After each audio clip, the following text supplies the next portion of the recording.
नमस्कार दोस्तों। आज मैं बता रहा हूँ महाकालेश्वर जो ज्योतिर्लिंग है, जो ज्योतिर्लिंग है भगवान शिव का, उसके बारे में मैं बता रहा हूँ। वो ज्योतिर्लिंग, उसकी मैं कहानी बता रहा हूँ आज। उसकी कहानी बहुत अच्छी कहानी है। उसको आप सुनिए।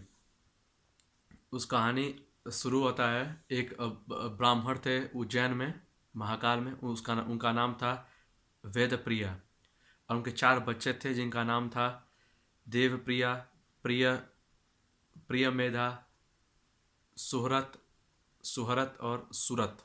4 इनके बच्चे थे, और वो उज्जैन में महाकाल में रहते थे। तो उनकी ये कहानी है सतयुग की।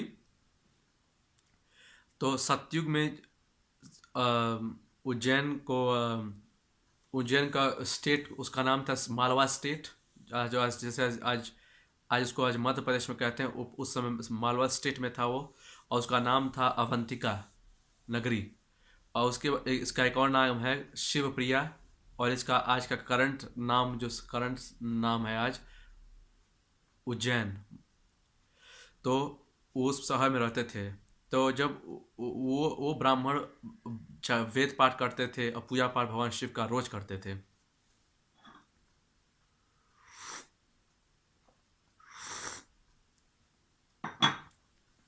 तो क्या हुआ, उसी उस समय वो जगह, वो शहर था, उसके सामने एक गांव था। 10 किलोमीटर में एक गांव था, आज भी वो गांव है। तो उस गांव का नाम था दारुक वन। दारुक एक राक्षस था, और उसको ब्रह्मा जी से तपस्या के वरदान में कोई इसको मार ना सके। तो वो तीनों लोग जीता था, मतलब धरती, पृथ्वी, मतलब धरती, स्वर्ग और पाताल, तीनों जीता था। इसी को तीन तीन लोग। तो वो कहता था कि मेरी पूजा करो। तो लोग ने तो लोगों ने कहा कि गलत है, लेकिन वो मानता नहीं था। जो उसको मना करता था उसको मार देता था, वो जान से मार देता था। उसके बाद अवस्था हमेशा तलवार थी। तो क्या उसने किया कि उसने उसने 6 महीना के 5-6 महीने के बाद उसको पता चला कि एक ब्राह्मण थे, इसका नाम था वेदप्रिया। वहाँ गया और उनको एक लात मारा। जब लात मारा तो वो ब्राह्मण के, और भगवान शिव उस शिवलिंग से प्रकट हुए। और भगवान शिव उस तीसरी आँख खोले, और वो आदमी जर गया। उसके जितने लोग थे वो जब जल कर राख हो गए। तब तब से तब से राख चढ़ाई जाती है उस महाकाल। और वो ब्राह्मण का है कि वेद वेद प्रिय ब्राह्मण, जिनका नाम था, वो कहें कि क्या दूसरा कोई मेरा क्या बिगाड़े जो भक्त है महाकाल का। तो तब से वो महाकाल बना, और तब से भगवान शिव उनका ज्योतिर्लिंग बनाए। आज भी महाकाल में इसीलिए भस्म चढ़ाया जाता है। लेकिन महाकाल का भस्म ले नहीं जा सकते आप घर। जैसे वृंदावन में गोवर्धन पर्वत है, और गोवर्धन पर्वत में आप पत्थर नहीं उठा सकते, और वहाँ की मिट्टी उठा कर नहीं अलाउ है। जैसे बनारस में गंगा है, वहाँ तो मैं गया हूँ। वहाँ के गंगा का पानी, वहाँ की मिट्टी उठा कर घर नहीं आ सकते, वो अलाउ नहीं है। तो वही। और जो ये दूषण राक्षस था, वो पूरा वन इसके नाम के साथ रहता था। उसको कहा जाता था दूषण दूषण वन, मतलब फॉरेस्ट।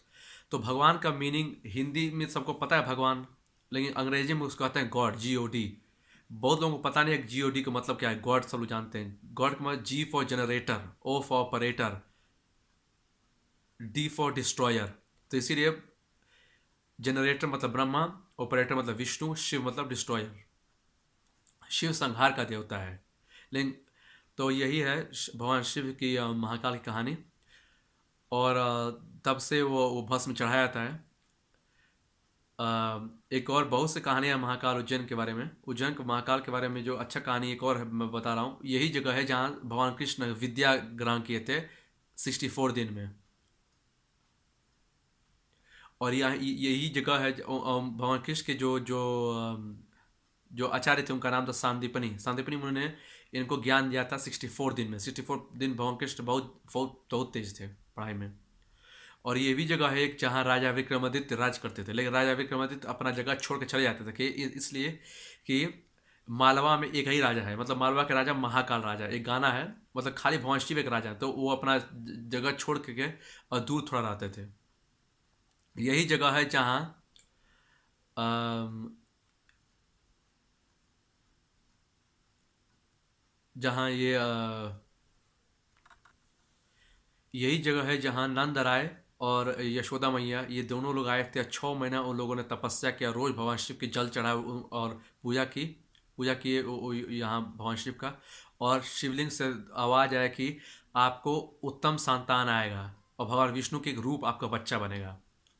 तो नंदराय और यशोदा इनको बच्चे नहीं थे, तो ये लोग गए वृंदावन से महाकाल, मतलब 2000 किलोमीटर ट्रैवल किए और महाकाल पहुंचे। और 6 महीना इन लोगों ने तपस्या की और भगवान शिव के सामने पूजा की। ये जो महाकाल उज्जैन है, 6 महीना।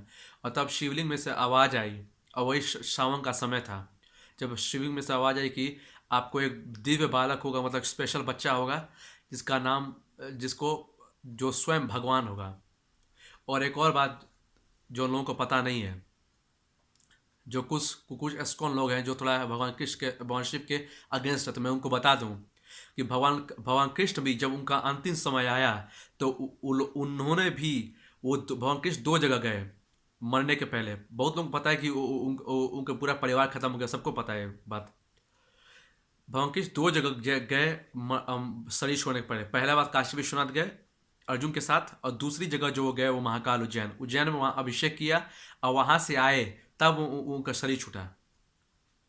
और बहुत लोग ये भी नहीं जानते हैं कि उसके बाद आकर भगवान शिव ने फिर अंतिम समय फिर वो भगवान शिव शिव का पूजा किए जाने के पहले। जहाँ वो पूजा की आज भी वो जगह है। मुझे याद याद नहीं हो उसकी जगह एक तो है, हम भगवान शिव का ज्योतिर्लिंग वृंदावन में, इसको कहते हैं हम गोपेश्वर महादेव, वो है। और उसका भी बहुत महात्मा है, लेकिन मैं बता रहा हूँ कि ये ऐसा जगह है जहाँ स्वयं भगवान आकर भी जल चढ़ाए हैं अंतिम समय। और एक और राजा थे जिनका नाम था राजा मोरद ध्वज और आयतुन ध्वज। ये दोनों राजा उसी स्टेट में थे हजारों वर्ष पहले। वो लोगों ने भी जब कोई संकल्प करते थे, वो लोग आए थे युद्ध जीतने के पहले, लोग आते थे यहाँ पानी चढ़ाते थे कि उनका संकल्प पूर्ण हो, और उनको सक्सेस मिला। यहाँ गुप्ता के एम्पायर थे, राजा विक्रमादित्य, वो भी आकर यहाँ युद्ध के पहले यहाँ जल चढ़ाए और भगवान शिव से प्रार्थना की कि मैं विजयी हूँ, और विक्रमादित्य जीते लड़ाई में। जय महाकाल।